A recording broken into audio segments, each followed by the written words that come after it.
이제 저희들이 요한복음의 말씀의 은혜를 받고 있습니다. 이제 오늘부터 예수님께서 이루신 그 요한복음에 기록된 표적에 대해서 그 은혜를 받고자 합니다. 약 한 200년 전 19세기 캠브리지 대학의 종교학 과목이 있었습니다. 그 종교학 과목 시험 시간에 주관식 문제가 하나 출제되었습니다. 그 문제는 다름 아닌 가나 혼인 잔치집에서 있었던 물로 포도주를 만드신 예수님의 기적을 신학적 관점에서 해석하라. 이 질문 듣기만 해도 좀 힘드시죠? 물로 포도주를 만드신 예수님의 기적을 신학적 관점에서 해석하라. 이 시험에서 최우수 학점을 받은 학생이 누구냐 하면은 후에 영국의 위대한 시인이 된 조지 고든 바이런. 아마 바이런이란 이름 세 글자는 들어보셨을 겁니다. 영국이 낳은 3대 낭만파 시인 중에 한 사람. 근데 또 놀라운 것은 그 바이런이 써낸 답입니다. 최우수 학점을 받은 답안은 단 한 줄. 신학적으로 해석하라. 단 한 줄. 물이 그 주인을 만나니 얼굴이 붉어지더라. 저는 이 말씀 묵상하면서 이거다. 이걸로 설교 끝이다. 그리고 내려가려고 그랬었습니다. 그때 주님이 씩 웃으면서 조금 무심하다. 그래도 설명해 줘야지. 성도들에게 설명해 줘야지. 저희들이 예수님이 가나의 혼인잔치 표적을 생각하면요, 예수님이 물에게 명령해서 물이 포도주로 바뀌는 것. 근데 이것을 신학적으로 바이런 어떻게 해석했느냐? 물이 그 주인을 만나니, 그 창조주를 만나니, 자기 자신을 만든 그 창조주를 만나니 얼마나 염원했겠어요. 그 주인을 만나고 싶어서.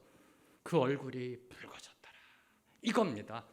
이게 오늘 예수님이 만드신 첫 번째 표적이 주고 있는 메시지의 교훈입니다. 우리의 심령이 붉어져야 한다는 겁니다. 그분을 만나서 사랑하는 사람만 옆에 있어도요, 얼굴이 빨개지잖아요. 지금은 다 그 감각을 잊어버리셨죠, 그죠?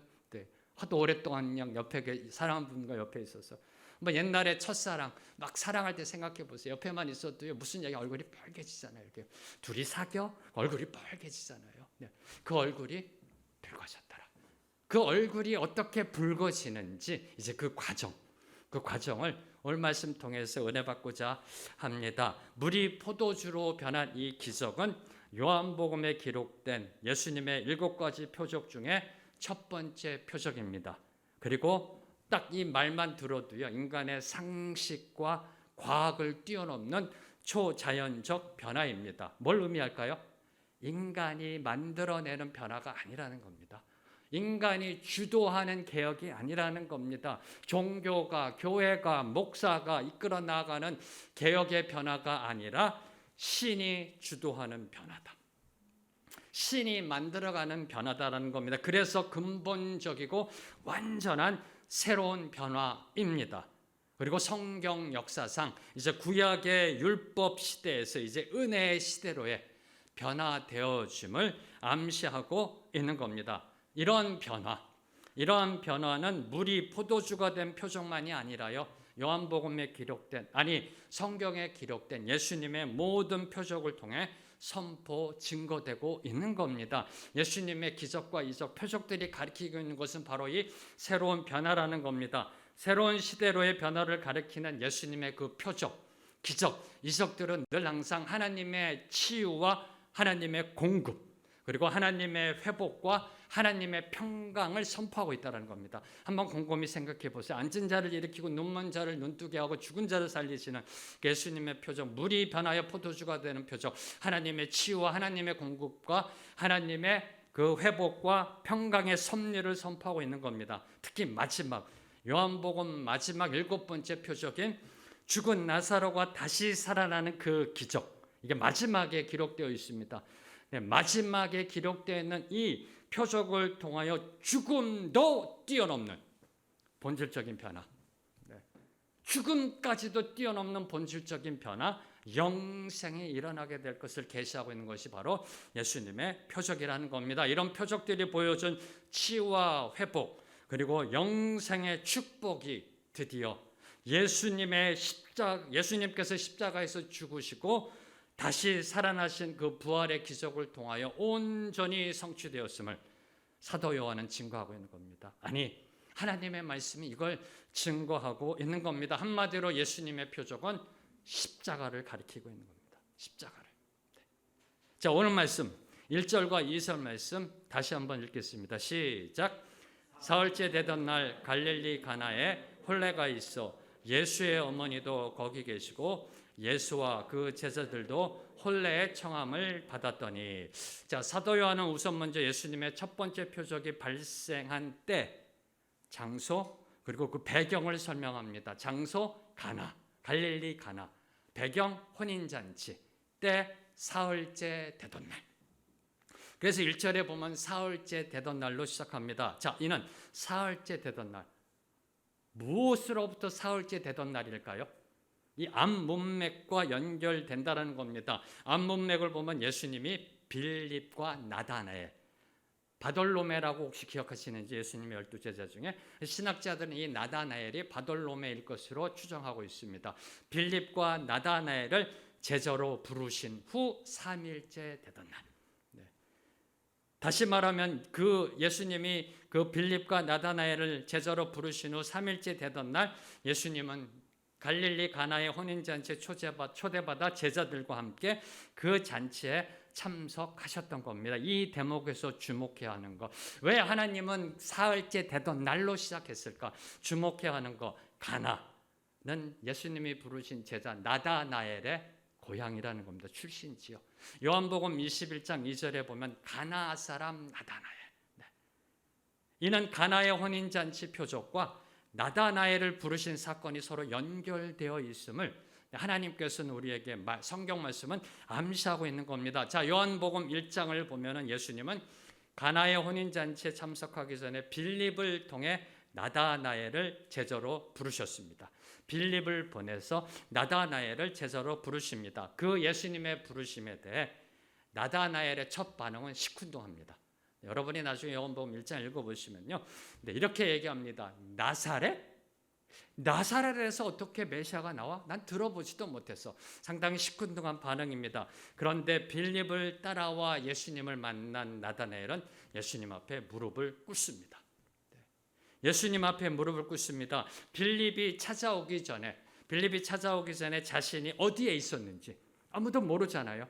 자신이 홀로 무화과 나무 아래 있었던 사실을 예수님이 말씀하시자 그 전지하심의 능력 앞에 고백합니다. 당신은 하나님의 아들이십니다. 당신은 하나님의 아들이십니다. 사랑하는 성도 여러분, 예수님을 만나야 세상을 보는 눈이 뜨기 시작합니다.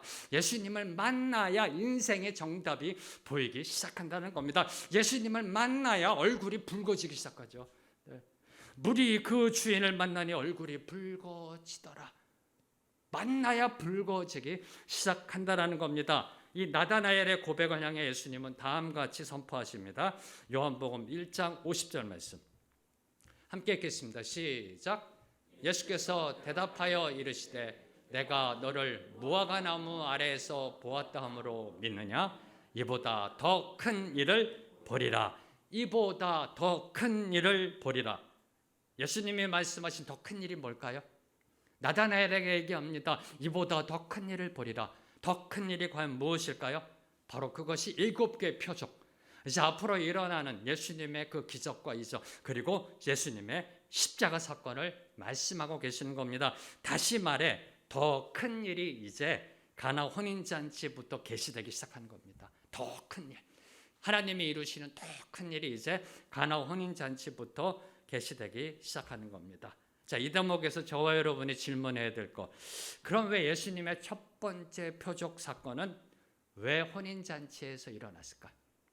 왜 하나님은 혼인잔치를 첫 번째 표적의 배경으로 삼으셨을까?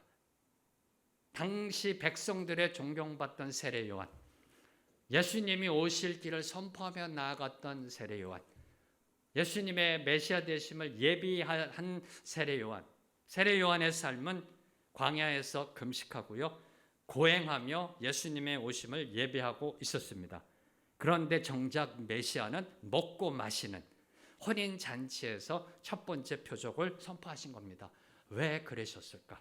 왜 예수님의 표적, 십자가를 가리키는 그 표적, 얼굴이 붉어지게 만드는 그 표적의 첫 출발점은 혼인잔치일까? 네. 마태복음 9장 14절에서 15절 말씀 함께 읽겠습니다. 시작. 그때 요한의 제자들이 예수께 나와 이르되 우리와 바리새인들은 금식하는데 어찌하여 당신의 제자들은 금식하지 아니하나이까? 예수께서 그들에게 이르시되 혼인집 손님들이 신랑과 함께 있을 동안에 슬퍼할 수 있느냐? 그러나 신랑을 빼앗길 날이 이르리니 그때는 금식할 것이니라. 지금은 뭐 하는 거라고요? 지금은 기뻐할 때라는 겁니다. 네. 지금은 기뻐할 때이다. 세례요한의 제자들이 얘기합니다. 왜 당신은 먹고 마십니까? 우리들은 지금 금식하고 고행하고 있는데, 이때 예수님이 말씀하시는 겁니다. 내가 온 곳은 너희들에게 기쁨을 주기 위함이라는 겁니다. 혼인 예식에 참여한 하객들이 즐거운 마음으로 먹고 마시며 축하하잖아요. 혼인잔치 가가지고 초상집에 간 것처럼 그렇게 우울하지 않잖아요. 네. 혼인잔치에 간 그 하객들이 즐겁게, 네, 그 축복을 서로 나누듯이, 먹고 마시며 축하하듯이 예수님은 우리에게 천국 잔치의 기쁨, 천국 잔치의 기쁨을 주시고자 오셨다란 이 사실, 이 사실을 보여주기 위해서 혼인잔치에서 공생의 사역을 시작하셨던 겁니다. 이 부분이 상당히 중요합니다. 왜요? 예수님이 탄생하실 때 천군 천사들이 뭐라고 선포했나요? 온 세상에 미칠 큰 기쁨의 좋은 소식. 이걸 기억하셔야 됩니다. 하나님이 이 땅에 예수 그리스도를 보내시면서 천군 천사들 향해 선포한 것, 온 세상에 미칠 큰 기쁨의 좋은 소식. 바로 그 큰 기쁨을 주는 것. 그래서 지금 예수님께서는 혼인잔치를 통해 내가 온 것은 기쁨을 주기 위하여 이 땅에 오게 된 것을 선포한 겁니다. 장차 저와 여러분은 천국 혼인잔치에 참석하게 될 겁니다. 할렐루야. 신랑 되신 예수님, 우리가 사모하는 그분, 그분 앞에 우리가 신부된 자로 나아갈 때 누리게 되는 그 기쁨, 점점점 얼굴이 붉어지시죠. 얼굴이 붉어지지 않으세요? 내가 사모하는 그분을 만나요. 얼마나 이게 흥분될까요? 그분 앞에 나아갑니다. 괜히 수줍고 얼굴이 붉어져요. 이렇게.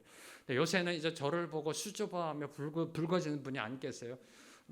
제가 영국에서 한국에 들어왔을 때, 이제 온누리교회 이렇게 섬길 때 저를 알아가는 성도님들이 저만 보면 수줍은 얼굴을 이렇게 붉히면서 지나가세요. 이렇게. 지금은 이제 그런 건 별로 없어서 이제 친밀해져서. 천국 잔치, 장차 저 하늘 본향에서 이루어질 계시록 19장에 선포된 어린 양의 혼인 잔치, 신랑 되신 그분, 우리가 만나고 싶은 그분 앞에 우리가 어떻게 참석해요? 신부로 그 신랑의 신부로 다가가는 그 기쁨. 한번 생각해 보세요. 여러분이 그 창조주 주권자의 신부라니까요. 내가 사랑하는 그분, 내가 사모하는 그분의 신부로 다가가는 그 혼인잔치, 그 기쁨을 누리게 될 것을 상징하는 것이 가나의 혼인잔치라는 겁니다. 다시 말해, 교회는 기쁨이 넘쳐나는 잔치집 같아야 돼요. 그래서 저희 교회 주신 게 또 하나 축복이 여기하질. 너무 감사해요. 한국 교회가 놓치고 있었던 거, 이 유교적 엄숙함? 그렇게 표현해야 되나요? 교회 오면은 엄숙하게 있어야 되고 웃지도 않아야 되고요. 이렇게. 교회에서 떠들고 얘기하면 장로님한테 혼나고요. 저도 어렸을 때 그랬습니다. 아니요. 여기하질 여호와로 인해 기뻐하고 하나님으로 인해 즐거워하자. 이래서 예수님이 오신 거라니까요. 바로 그것을 보여주는 것이 가나의 혼인잔치고, 교회는 자고로 기쁨이 넘쳐나는 잔치집 같아야 돼요. 매일매일요. 시끌벅적 좋아가지고 웃음이 떠나가지 않고요. 이래야 돼요. 그래서 우리 양 집사님 말씀하신 교회 이전은 축제가 돼야 되는 거예요. 그래서요. 이것을 말씀하시고자 혼인잔치에서 시작하신 겁니다. 이것을 말씀하시고자 저희 교회 여기하질이라는 매년마다 말씀을 이렇게 기쁨의 신학을 저와 여러분에게 누리게 하고 계시는 겁니다. 자, 그런데 이제 3절을 보면 기쁨이 넘쳐나야 할 혼인잔치에 중차대한 문제가 발생합니다. 당시 혼인잔치에 없어서는 안 되는 것, 포도주. 지금이야 그렇지만 그 당시에 2000년 전에는요, 혼인잔치에 반드시 있어야 되는 게 포도주였었습니다. 왜냐하면 그 당시에는 이 식용으로 할 수 있는 게 포도주였기 때문에, 더 쉽게 말하면 포도즙이죠, 포도즙. 그래서 이 물이라든지 이런 것들이 없었기 때문에요, 이 당시 혼인잔치에 없어서 안 되는 포도주가 떨어지는 심각한 문제가 발생한 겁니다. 자, 혼인잔치에 포도주가 떨어졌다? 뭘 말씀하시는 걸까요? 뭘 의미할까요? 혼인잔치에 포도주가 떨어졌다로부터 예수님의 첫 표적이 시작되고 있어요. 뭘 말씀하고 계시는 걸까요? 혼인잔치에 포도주가 떨어졌다라는 것, 이것은 세상에 있는 모든 것들은 언젠간 사라진다, 언젠간 없어진다, 언젠간 소진된다라는 것과 그 소진됨, 세상 것들 추구하며 나아갔는데 그 모든 것들이 안개처럼 사라지는, 바로 그 소진되는 것은 인간적으로 세상적으로 추구했던 기쁨과 행복의 중단을 암시하고 있는 겁니다. 여기서부터 출발되는 겁니다. 이 포도주가 떨어졌다라는 것, 반드시 있어야 되는 혼인잔치에 세상적으로 볼 때 반드시 있어야 되는 포도주가 떨어졌다는 것은 세상 모든 것들은 언젠간 반드시 소진되어 있다. 그리고 그 소진됨은 인간적, 세상적 기쁨과 행복의 중단이다 라는 걸 암시하고 있는 겁니다. 다시 말해 언젠간 소진되는 세상의 포도주는 우리 인간에게, 저와 여러분에게 참된 기쁨과 만족을 줄 수 없다라는 겁니다. 바로 이 교훈을 던지며 예수님의 첫 번째 표적은 시작되고 있는 겁니다. 세상 것 추구하면 절대로 그분 앞에서 얼굴이 붉어질 수가 없다는 겁니다. 혼인잔치가 이제 한참 무르익어 가는데요, 포도주가 바닥이 나므로 이제 잔치가 파투날 상황에 처한 겁니다. 낭패볼 상황에 놓이게 됩니다. 이것을 한 예수님의 어머니 마리아가 즉시 예수님께 나와 도움을 요청합니다. 3절을 보면은요, 예수의 어머니가 예수에게 이르되 저들에게 포도주가 없다 하니, 예수야, 포도주가 다 떨어졌다, 지금 어떻게 좀 도와주라라고 지금 예수님의 어머니 마리아가 이야기하고 있는 겁니다. 자, 이는 예수님의 어머니 마리아는 그의 아들 예수가 포도주가 떨어진 문제를 해결해 줄 수 있을 것으로 믿고 있음을 보여줍니다. 그렇죠? 이 문제를 내 아들 예수는 해결할 수 있을 거야 라는 믿음이 있기 때문에 예수에게 나아가 도움을 요청하는 겁니다. 예수님은 이 마리아가 보여준 것처럼 우리가 언제든지 우리의 문제를 의논하고 그 해답을 구할 수 있는 유일한 분입니다. 그분만이 우리에게 모든 문제 해결책을 주실 수 있는 분이라는 겁니다. 바로 이 믿음을 보여주는 게 마리아예요, 지금요. 다시 선포합니다. 우리가 언제든지 우리의 문제를 의논하고 갖고 갈 수 있고 그 해답을 구할 수 있는 유일한 분이 누구이시다? 예수님이시다. 이 믿음을 갖고 지금 마리아가 나아간 겁니다. 이 대목에서 저와 여러분이 갖는 질문, 그럼 마리아는요, 예수님이 아직 메시아 신분을 드러내지도 않았습니다. 얼마 전까지 아버지 요셉을 섬기면서 뭐 했어요? 대패질하고 있었어요. 목수였었어요. 이렇게요. 근데 이제 공생애가 시작되는 겁니다.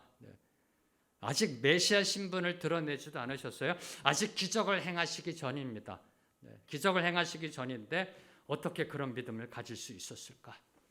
죽은 자가 살아나고요, 앉은 자가 이런 기적들을 봤으면은 예수님께 갖고 나가는 거 그래도 그럴 수 있겠다 생각하는데, 아직 예수님은 메시아이심을 드러내지도 않았고요, 그 어떤 기적도 행하시기 전이에요. 근데 마리아는 어떻게 이런 믿음으로 나아갈 수 있을까? 어떤 믿음이요? 예수님께 모든 문제를 갖고 나가면 그 해결책을 구할 수 있다는 이 믿음. 어떻게 이런 믿음을 가질 수 있었을까? 저는 이 부분을 묵상하면서요, 누가복음에 보면은 앞부분에 마리아는 이 일을 기억하였다라는 것이 2번이나 반복 강조됩니다. 뭘 뜻할까요? 30년 전에 자신에게 찾아와서 예수님을 잉태하게 될 것을 계시한 가브리엘 천사의 말, 그리고 세례 요한의 어머니 엘리사벳이 성령 충만하여 한 말, 예수님이 태어나시던 밤에 목자들이 찾아와 전해준 천사들의 말, 그리고 동방에서 박사들이 찾아와 경배하고 예물을 드린 일, 예루살렘 성전에서 만난 시므온과 여선지자 안나의 예언 등을 마리아는 잊지 않고 기억하고 있었던 겁니다. 예수님이 하나님의 아들 메시아이심을 마음속으로 깊이 믿고 있었던 겁니다. 천사 가브리엘의 예언으로부터 시작해서 계속해서 자기 자신에게 찾아왔던 사람들, 그 속에 이루어졌던 대화들, 일어난 사건들을 통해서 예수는 메시아이시다 라는 사실을 잊지 않고 믿고 있었기 때문에 지금 예수님이 첫 번째 표적을 이루시는 그 가나의 혼인잔치에서 예수님께 나아갈 수 있었던 겁니다. 비록 내 아들이지만 당신은 하나님의 아들 메시아이시기 때문에 이 문제를 해결해 줄 수 있습니다라는 믿음을 고백하게 된 겁니다. 사랑하는 성도 여러분, 우리가 이 땅을 살아가면서 수많은 세월 속에 지금까지 여러분의 인생 40년, 50년, 70년의 인생 속에 수많은 사람들이 거쳐갔습니다. 수많은 사건들이 일어났습니다. 수많은 일들이 일어났습니다. 수많은 대화가 오고 갔습니다. 그것들을 통해 하나님이 우리에게 말씀하셨다라는 겁니다. 그것들을 통해 하나님이 우리에게 말씀하셨다는 겁니다. 지난 세월 동안 스쳐간 수많은 사람들, 수많은 사건들, 수많은 대화들, 그걸 통해 말씀하셨다라는 겁니다. 문제는 뭐예요? 저와 여러분이 보고 듣지 못했다라는 것. 또는 그때는 들었는데 망각하고 있다라는 것. 바로 이것이 문제라는 겁니다. 이걸 깨달아야 얼굴이 붉어질 수 있습니다. 예수님을 만났을 때, 나의 주인을 만났을 때 얼굴이 붉어짐으로 심령이 붉으스름해지는 그러한 은혜로 나아갈 수 있게 되는 겁니다. 자, 이제 예수님이 하나님의 아들 메시아이심을 한순간도 잊지 않고 기억하고 있던 마리아의 요청에 대해서 예수님이 대답하십니다. 근데 다소 의외예요. 이제 많은 분들이 이 부분에 이제 시험 걸리거든요. 다소 의외의 대답을 하십니다. 4절 말씀. 함께 읽겠습니다. 시작. 예수께서 이르시되 여자여 나와 무슨 상관이 있나이까? 내 때가 아직 이르지 아니하였나이다. 자, 여러분의 아들에게 뭘 부탁했어요? 아들에게 부탁했습니다. 했더니 아들이 여러분에게 이렇게 얘기합니다. 여자여 나와 무슨 상관이 있나이까? 어떠세요? 느낌이요? 이런 호루라기 자식 같으니라고. 그 단어를 제가 쓰기 싫어서 두 글자. 그렇게 나오지 않을까요? 안 그러세요? 무슨 뜻일까요? 그래서 저와 여러분이 먼저 오해하지 말아야 될 것. 여기에 여자라고 번역된 그 원어는요, 예의 없는 무례함이 아니라 겸손의 존칭이에요. 겸손의 존칭. 그래서 우선 그렇게 아셔야 되고요. 이 부분 갖고 저희가 뭐 더 계속해서 설교할 필요는 없고 오해하지 마시라는 겁니다. 여자여 한 거는 이런 거함이 건방지게 어머니를 여자라고 불러가 아니라는 거예요. 그 헬라어 원어 자체는 존칭입니다. 존경의 호칭이고요. 자, 저와 여러분이 이제 관심 가져야 될 것은 나와 무슨 상관이 있나이까? 나와 무슨 상관이 있나이까? 뭐예요? 포도주가 떨어진 것, 잔치집에 포도주가 떨어진 것, 나는 혼주도 아니고 잔치 책임지고 있는 연회장도 아닌 나는 그냥 하객 한 사람으로 왔습니다. 어머님도 마찬가지고 나나 어머님이나 무슨 관계가 있습니까? 라고 반문하고 계시는 겁니다. 왜 그렇게 대답하셨을까요? 저와 여러분 이미 결론을 알고 있잖아요. 어차피 포도주 만들어 주실 텐데 왜 그렇게 대답하셨을까?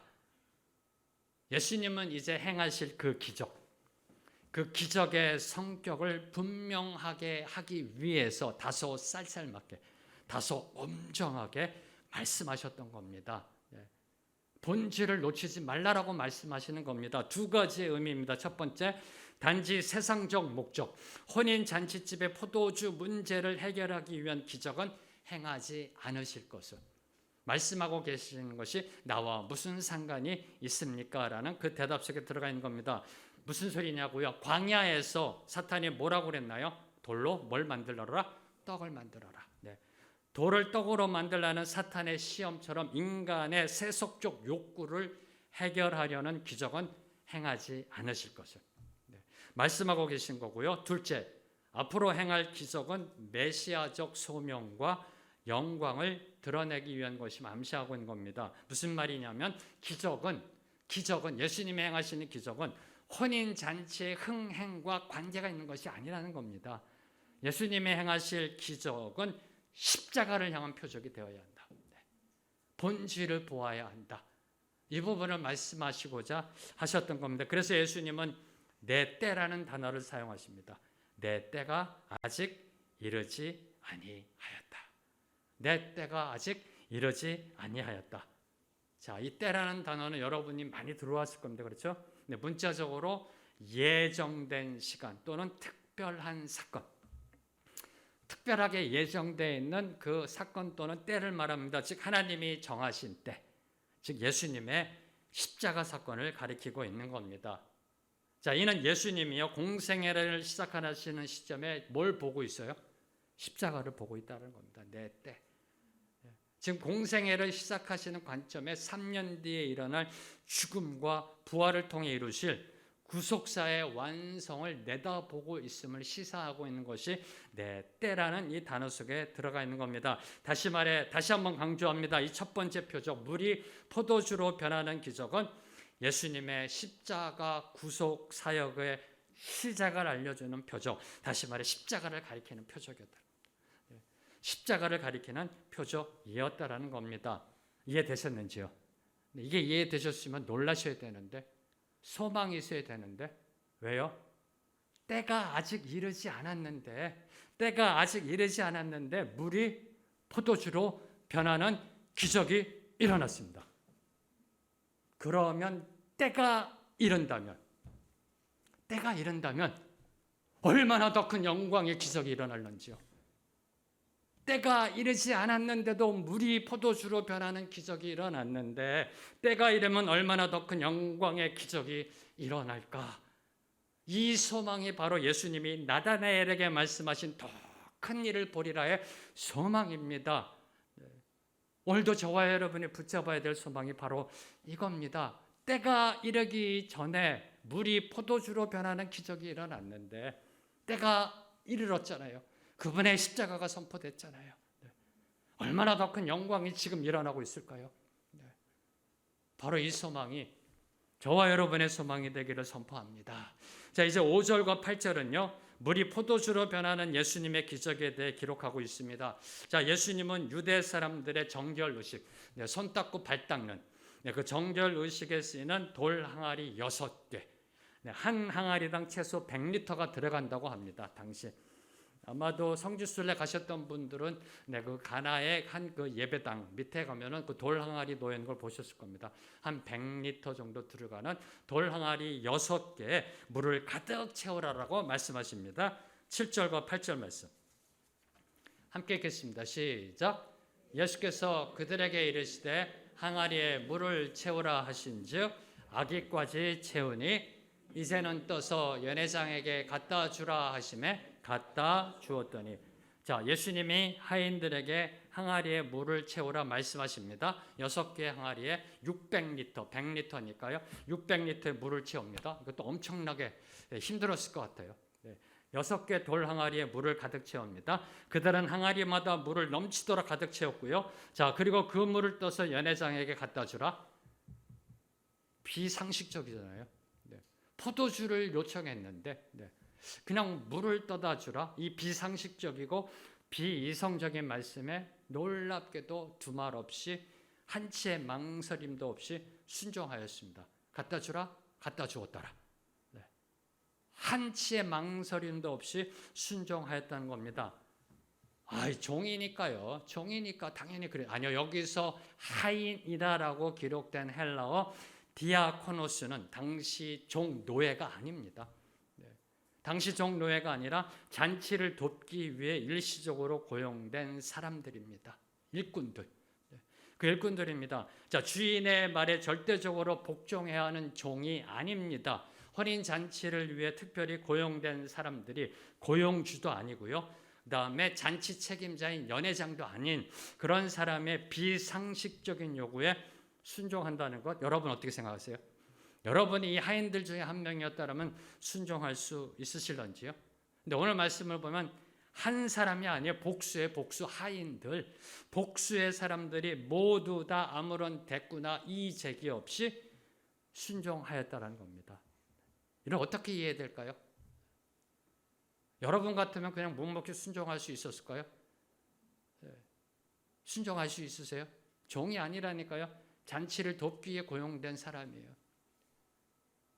도대체 어떻게 그들은 순종할 수 있었을까? 저는 이 부분을 묵상하면서 이런 결론을 내렸습니다.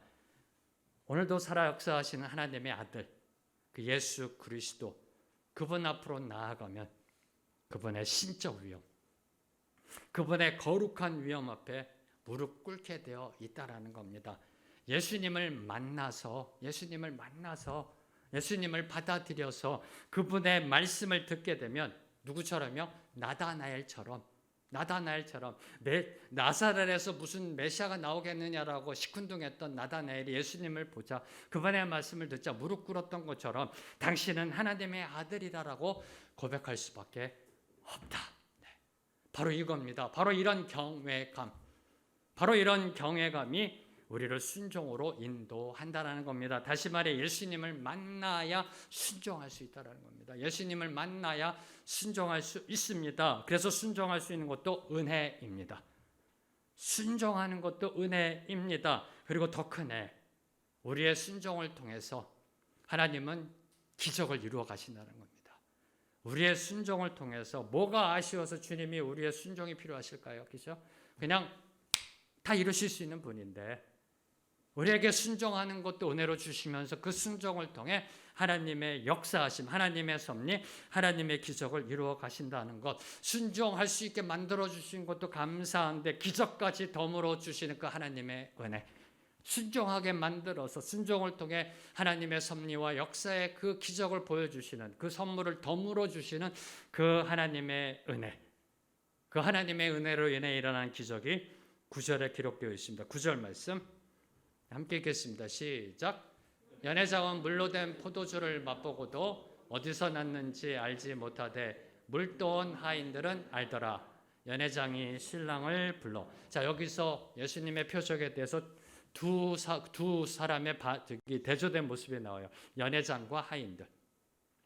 연회장과 하인들의 대조된 모습이 강조됩니다. 네. 음식 전문가로서 잔치를 책임지고 있는 연회장. 네, 그 연회장은 비록 물이 변하여 만들어진 포도주는 맛보았지만 그 포도주가 어디서 났는지 알지 못하였습니다. 그저 포도주만 마실 뿐입니다. 야, 맛있다. 와, 맛있다. 그러다 어떻게 돼요? 취합니다. 그저 포도주만 마실 뿐입니다. 네, 그 포도주가 어디서 왔으며 그 포도주가 의미하는 것이 모르는 사람은 그저 맛있다, 홀짝홀짝 마시다 어떻게 돼요? 취합니다. 취하면 어떻게 돼요? 실수합니다. 실수하면 어떻게 돼요? 죄짓게 되어 있다는 겁니다. 포도주만 마시는 사람의 모습은 절대로 그분을 만났을 때 얼굴이 붉어지는 그러한 변화로 나아갈 수 없음을 저와 여러분에게 암시하고 있는 겁니다. 반면에 하인들은 포도주 맛을 식별하는 데 있어서 연회장만큼은 전문적인 지식이 없습니다. 전문적인 지식은 없습니다. 그러나 그 출처, 이 포도주가 어디에서 나왔는지 출처에 대해서만큼은 명확하게 알고 있었습니다. 왜요? 예수님이 하신 일을 처음부터 체험하며 그 일에 직접 목격했기 때문에. 이게 중요하다는 겁니다. 이게 중요하다는 겁니다. 예수님을 향한 믿음은요, 단순한 종교적 신념이 아니라는 겁니다. 예수님을 향한 믿음은 신앙적 신뢰가 아닙니다. 예수님을 향한 믿음은 삶의 살아있는 간증이 되어야 된다. 체험적 고백이 되어야 한다. 그래서 체험 신앙이 중요한 겁니다. 그분을 만나야 한다는 겁니다. 오늘도 살아 역사하신 그분을 만나 체험함으로 나아가야지. 안 그러면 포도주만 홀짝홀짝 마시다가 죄짓게 되어 있다는 겁니다. 그런 인생으로 살아갈 수밖에 없음을 보여주고 있는 겁니다. 자, 그럼 예수님은 왜 굳이 유대인들이 결례용으로 사용하는 손 씻고 발 씻는 그 사용하는 항아리에 물로 포도주를 만드셨을까요? 이 부분입니다. 이 부분이 상당히 중요합니다. 왜 예수님은 결례용 손 씻고 발 씻는 그 항아리에 물을 넣어서 포도주로 만드셨던 것일까요? 손과 발을 씻는 물은 사람들의 겉만 씻을 뿐 속은 절대로 씻지 못합니다. 오직 예수님만이 우리의 속까지도 깨끗하게 씻어줄 수 있는 분, 인간이 만들어 놓은 돌 항아리의 물은 오직 겉모습만 번들하게 만들 뿐이지 속은 변화시키지 못한다는 겁니다. 예수님만이 물이 포도주로 새롭게 변하듯이 우리의 속사람을 근본적으로 변화시킬 수 있다는 사실을 보여주기 위해서 결례형 돌 항아리의 물을 통하여 포도주로 만드신 겁니다. 바로 이 진리를 사도 바울은 고린도 후서 5장 17절에서 이렇게 선포하십니다. 함께 읽겠습니다. 고린도 후서 5장 17절 말씀이요. 시작. 그런즉 누구든지 그리스도 안에 있으면 새로운 피조물이라 이전 것은 지나갔으니 보라 새 것이 되었 이겁니다. 새로운 피조물이라 새 것이 되었도다. 바로 이것이 우리의 인생이 물에서 포도주로 변하게 되는 근본적인 변화. 우리의 겉모습만이 아니라 속모습도 새롭게 변화되는 것. 우리를 창조하신 그 주인 되시는 주님을 인격적으로 만나게 되면 그 어느 누구도 예외 없이 변하게 되어 있습니다. 그 심령이 붉어지게 되어 있다는 겁니다. 자, 이제 마지막으로 10절을 보면 물로 만든 포도주를 맛본 연회장의 반응이 나옵니다. 10절에 보면 연회장이 뭐라고 얘기하나요? 이 포도주는 좋은 포도주다. 좋은 포도주다. 근데 단순하게 여러분이 좋은 포도주 이렇게만 이해하시면 안 되고요. 그 원어적인 의미는 포도주에 있어서 최고 전문가라 할 그 연회장. 연회장은 이 음식에 있어서의 전문가입니다. 포도주에 있어서 최고의 전문가라 할 연회장이 시험해 본 결과 맛이 아주 특별한 최고급 포도주임을 확인한 그 단어가 좋은 포도주라는 겁니다. 이거 그냥 좋은 포도주가 아니에요. 최상급의 포도주임, 다시 말해 지금까지 맛보지 못한 이 포도주 전문가가 지금까지 맛보지 못한 최상급의 포도주이다라고 감탄하고 있는 것이 좋은 포도주라는 겁니다. 한마디로 the best wine in the world, in history. the best가 아니라 the best, 오직 유일한 the in human history, in the world. 이걸 얘기하고 있는 겁니다. 이는 당연하죠. 왜요? 신이 만들었으니까. 당연하죠. 신이 만들었으니까. 뭘 의미할까요? 하나님이 주시는 것은 저와 여러분에게 주신 것은 항상 뭐다? The best. 하나님이 우리에게 주신 것은 항상 the best예요. 이러니 그분을 만나면 우리의 심령이 뛰고요. 우리의 심령이 붉어질 수밖에 없는 거예요. 그저 감사하고 사모함으로 나아가니까 그분을 만나게 되니까 그분이 우리에게 주시는 것은 다시 선포합니다. 항상 더 베스트라는 겁니다. 근데 여기서 주목하는 것, 당시 손님으로 잔치에 참석한 사람들의 반응은 생략하고 있다는 겁니다. 그죠? 연회장이 좋은 포도주만 마셨어요. 근데 잔치에 참석했던 사람들의 반응은 생략하고 있다는 겁니다. 당연히 잔치에 참석한 사람들도 맛보고서 야, 또 베스트라고 했을 거 아니에요. 근데 그 반응은 생략하고 있다. 뭘 의미할까요? 이는 예수님이 아직까지는 군중들 앞에 공개적으로 메시아이심을 드러내는 시점이 되지 않았음을 시사하고 있는 겁니다. 아직까지는 대중 앞에 본인이 메시아이심을 드러날 그 때가 되지 않았음을 보여주고 있는 겁니다. 그렇다면 이 표적은 누구를 위한 표적인가요? 그렇다면 이 첫 번째 표적은 누구를 위한 표적인가요? 저와 여러분을 향한 표적입니다. 세상 사람들이 아니라 저와 여러분을 향한 11절 말씀 함께 읽겠습니다. 시작. 예수께서 이 첫 표적을 갈릴리 가나에서 행하여 그의 영광을 나타내심에 제자들이 그를 믿으니라. 잔치에 참석한 사람들이 그를 믿으니라가 아니라 제자들이 그를 믿으니라. 제자들이 그를 믿으니라. 물을 포도주로 변화시킨 표적은 예수님의 제자들로 하여금 예수님을 믿게 만들었다는 겁니다. 요한복음 1장을 보면 예수님이 5명의 제자를 부르십니다. 베드로, 안드레, 요한, 빌립, 나다나엘. 아마 이 5명의 제자와 함께 지금 가나의 혼인잔치에 참석하고 있는 겁니다. 이들의 공통점은 예수님을 하나님의 아들 메시아로 고백하고 있는 겁니다. 하나님의 아들 메시아이심을 고백하고 있는 겁니다. 그런데 예수의 제자들이 그를 믿었다라는 건 무슨 의미일까요? 그를 믿었다라는 것, 여러분이 지난주에 저희들이 표적이 가리키고 있는 거 요한복음 20장 31절의 말씀을 잊어서는 안 됩니다. 표적이 가리키고 있는 목적이 뭘까요? 예수님이 하나님의 아들 그리스도이심을 믿게 하는 것과 그의 이름을 힘입어 영생의 구원을 얻게 하긴, 이 두 가지의 그 목적을 잊어서는 안 된다는 겁니다. 예수님이 하나님의 아들 그리스도이심을 안다는 것, 예수님이 누구인지 그 정체성을 인정한다는 것, 믿음의 본질이 아니라는 겁니다. 귀신도 알고 있습니다. 귀신도 알고 있습니다. 지난번 말씀처럼 니고데모처럼 우리가 아나이다.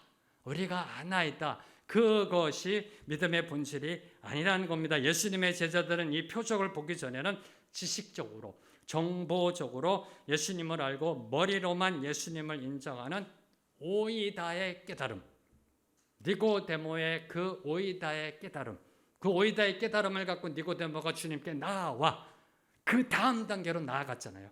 거듭남의 깨달음으로 나아갔잖아요. 그 오이다의 깨달음에 머물러 있었던 겁니다.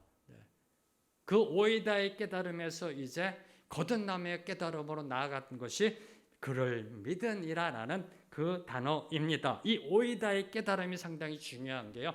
이 오이다의 깨달음, 신학 박사의 깨달음, 오이다, 아는 것, 지식적으로, 정보적으로 그 깨달음으로는 죽었다 깨어나도 구원받을 수 없다는 겁니다.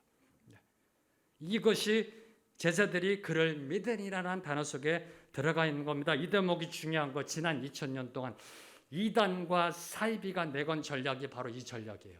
오이다의 전략.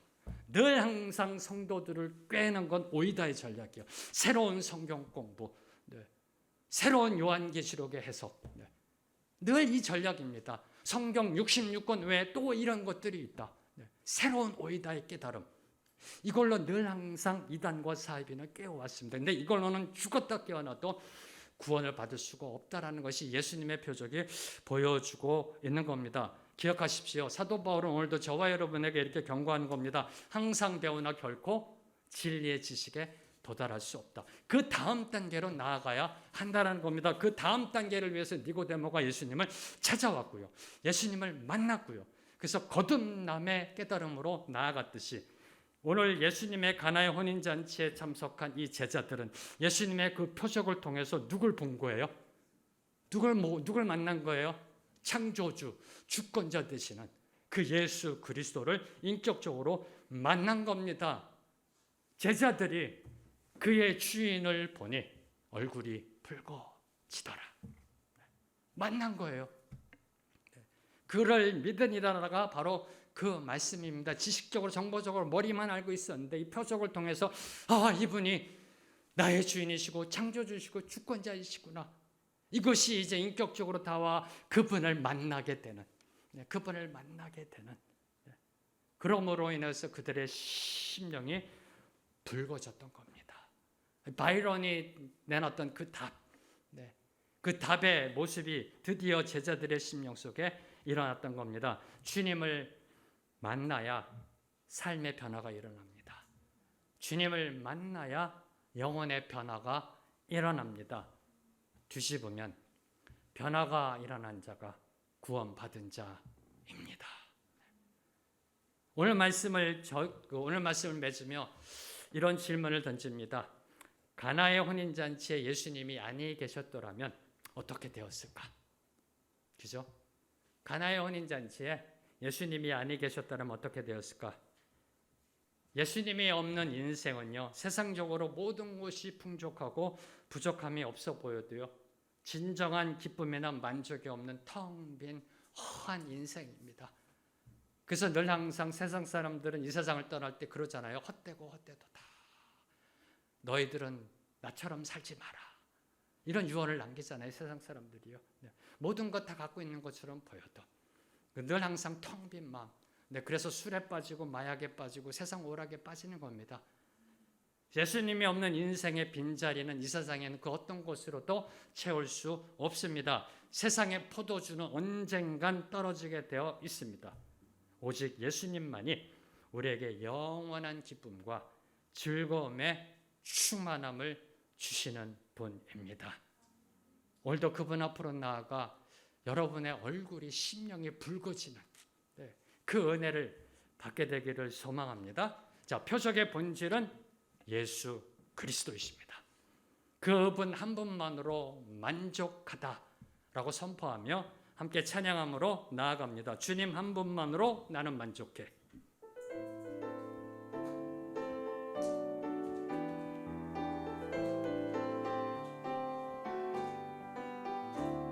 주님 한 분만으로 나는 만족해. 나의 모든 것 대신 주님 찬양해. 나의 영원한 생명 대신 예수님 목소리 높여 찬양. 주님의 크신 사랑, 주님의 크신 사랑 찬양해. 나의 힘과 능력이 되신 주, 나의 모든 삶 변화되었네. 모든 삶 변화되었네.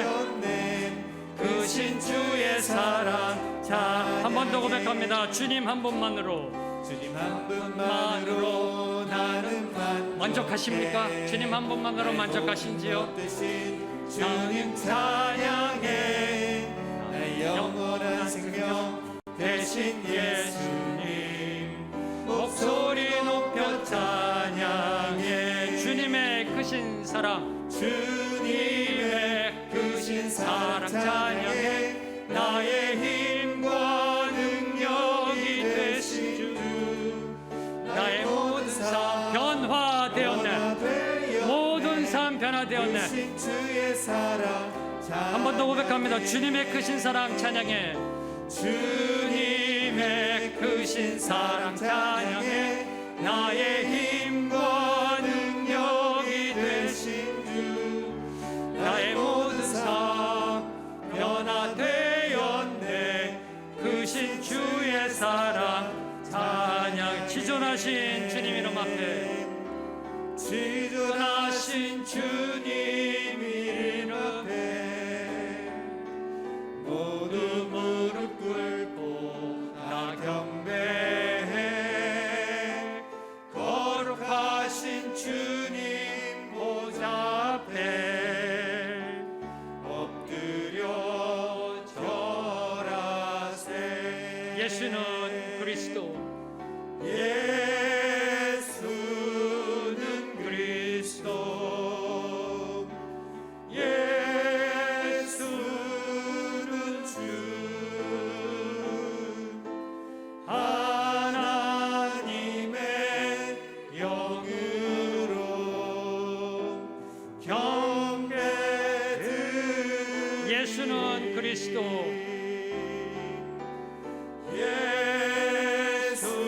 예수는 그리스도, 예수는 주, 하나님의 영으로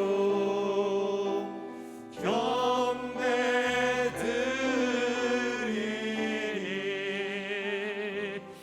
예수는 그리스도 하나님의 아들이심을 고백합니다. 이 고백이 나의 삶의 고백이 되게 하시고, 나의 영혼이 고백이 되게 하시고, 나의 사모하는 한 분만으로 만족하다 선포하는 그분을 만나 우리의 심령이 붉어지는 그 은혜 받게 하여 주시옵소서. 너희는 새로운 피조물이라 선포하신 그 말씀이 우리의 삶 속에 일어나게 하시고, 날마다 새로움으로 나아가고 날마다 변화된 모습으로 나아가 주님께 영광 올려드리는, 주님을 만난 자답게 살아가는, 구원받은 자답게 살아가는, 하나님의 자녀답게 살아가는 그런 멋진 인생, 제대로 된 인생 살아가는 우리 모두가 되게 하여 주시옵소서. 예수님의 이름으로 기도합니다. 아멘.